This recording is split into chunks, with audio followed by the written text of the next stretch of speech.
नमस्कार मंडळी, मी डॉक्टर अस्मिता पगार, मराठी माणसाचं मराठी डॉक्टर परिवारात आपले हार्दिक स्वागत करते। आणि आज आपण बघणार आहोत लंग्स बद्दल। माणसाचे लंग्स आणि पोटातले अवयव हे मातेच्या गर्भात असतानाच ते डेव्हलप होतात, परंतु त्यांचे जे कार्य असते ते गर्भातून बाहेर आल्यानंतर म्हणजे जन्मानंतर ते कार्य सुरू होते। आणि म्हणूनच आपण नाक आणि तोंडाचा उपयोग हा एकत्रितरित्या सहजरित्या आपण करू शकतो। त्याला पण कारण हेच आहे। लहान मूल जन्माला आल्यानंतर रडते, त्याने रडले की आपल्या सगळ्यांनाच बरे वाटते। तो ज्यावेळेस श्वास आतमध्ये घेतो आणि त्यावेळेस बाहेर सोडतो, तर बाहेर सोडताना ते त्याचे रडणे असते। तर ह्या रडण्यामुळे त्याचे जे स्वरयंत्र आहे ते चांगल्या प्रकारे डेव्हलप झाल्याची ती एक खूण असते। तर बाळ जर रडलेच नाही तर बाळाचे स्वरयंत्र सुद्धा काम करणार नाही। अपवादात्मक केसेस असे होऊ शकते की बाळ न रडता बाळाचे स्वरयंत्र चांगल्या प्रकारे काम करते।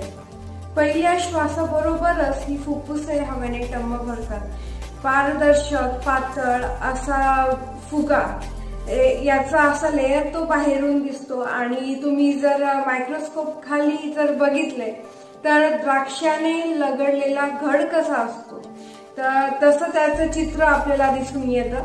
आणि नुसत्या डोळ्यांनी जर बघितलं तर ती गडद लालसर रंगाची दिसून येतात। त्यांना झाकणारं एक आवरण असते, त्या आवरणाला आपण प्लुरल लेअर असे म्हणतो। त्या आवरणामध्ये निर्वात एक अशी पोकळी असते, पण या पोकळीमुळेच हवा आत ओढली जाणे किंवा हवेचा बाह्य दाब व शरीरांतर्गत दाब या सर्वांचे संतुलन राखले जाते। फुफ्फुसांचे स्वरूप एखाद्या द्राक्षाच्या घडाप्रमाणे असते हे आपण बघितले, पण याचा जो फायदा असतो तो संपूर्ण फुफ्फुसाचे जे एकूण एरिया असतो, जे क्षेत्रफळ असतं ते वाढवण्यात होतो। एकच मोठा फुगा असण्याऐवजी त्यात असंख्य छोटे फुगे भरले तर जसे प्रत्येक छोट्या फुग्याचा पृष्ठभाग धरून एकूण क्षेत्रफळ वाढेल ना, अगदी तसेच होते। पण याचा अंदाज जो असतो तो अंदाज मात्र नेमका लागत नसल्याने याचा नेमका आकडा अचंबित करतो। मानवी फुफ्फुसांचे अंतर्गत क्षेत्रफळ जवळपास एखाद्या बॅडमिंटन कोर्टच्या क्षेत्रफळा एवढे असते। विश्वास नाही बसत, पण ते खरे। एवढ्याशा छातीच्या पिंजऱ्यामध्ये एवढे मोठे क्षेत्रफळ काम करत असते, म्हणूनच प्रत्येक पेशीच्या ऑक्सिजनची गरज ही पुरवली जाते। फुफ्फुसांचे हे अवाढव्य क्षेत्रफळ जसे चकित करते, तसेच अगदी समोर चित्रामध्ये दिसणारा हा चारी बाजूंनी वेढून टाकणारा अत्यंत नाजूक केशवाहिन्यांचा प्रचंड संभार।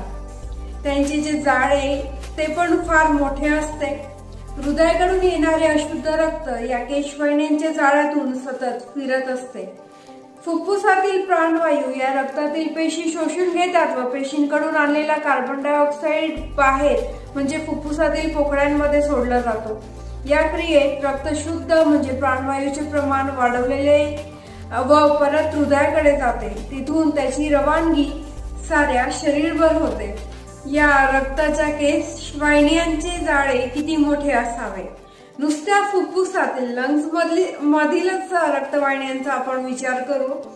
जर विचार केला सहज तर मुंबई ते दिल्ली, दिल्ली ते कलकत्ता आणि कलकत्ता ते परत मुंबई असा हा त्रिकोणी ट्रायंगल आपण गाठू शकतो। एवढा विस्तार त्यांचा झालेला असतो। आणि या अशा एवढ्या मोठ्या विस्ताराचं कार्य सुरळीत ठेवण्यासाठी आपल्या शरीरामध्ये किती अद्भुत सर्व गोष्टी बसवलेल्या आहेत याचा विचार करून बघा। फुफ्फुसे दोन असतात, त्याच्यापैकी एखादं जरी काम न करेन असं झालं तरी ते आपल्याला काढून टाकता येतं। आणि ते काढून टाकल्यामुळे पेशंटवरती त्याचा कुठलाही परिणाम होत नाही। दैनंदिन व्यवहार, दैनंदिन काम पेशंट व्यवस्थित करू शकतं।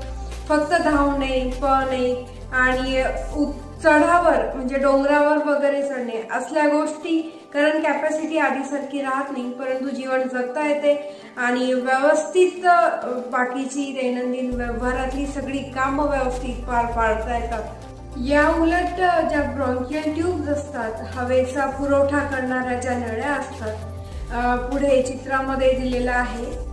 तर त्या दमा लागणाऱ्या माणसांमध्ये त्याचे आकुंचन होते, म्हणजे प्रत्यक्ष फुफ्फुसे त्यातील पोकळ्या या व्यवस्थित पण त्यांच्याकडे जाणारा हवेचा मार्ग मात्र आकुंचन पावलेला, अशी परिस्थिती या आजारामध्ये असते। आणि वरवर पाहता दिसणारी छोटीशी पोकळ नळी तिचा आकार बदलला तर किती चढणार असे वाटते, पण दम्याने आजारी रुग्णाची स्थिती ज्याने पाहिली आहे त्याला यातील गांभीर्य लगेच कळू शकेल। याचे कारण एकच, फुफ्फुसांच्या अफाट क्षेत्रफळाला पुरवठा असणारा जो प्राणवायू व त्याची जी गरज आहे त्याचे अत्यंत काटेकोर संतुलन।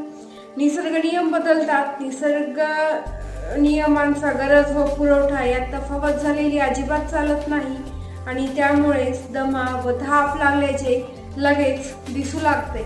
फुफ्फुसांमधली ही जी हवा असते ती आर्द्र असते, कारण ती हवा आतमध्ये गेल्यानंतर फुफ्फुसांमधली आर्द्रता त्याच्यात मिक्स होते आणि बाहेर पडताना ती हवा तशी निघते। आणि ज्यावेळेस एखादा आजार होतो त्यावेळेस तो ओलावा वाढतो, फुफ्फुसातील ओलावा वाढल्यामुळे तो पूर्णपणे बाहेर निघू शकत नाही आणि पूर्णपणे बाहेर न निघाल्यामुळे तिथे केसासारखा द्रव तयार होतो आणि आपल्याला खोकला निर्माण होतो।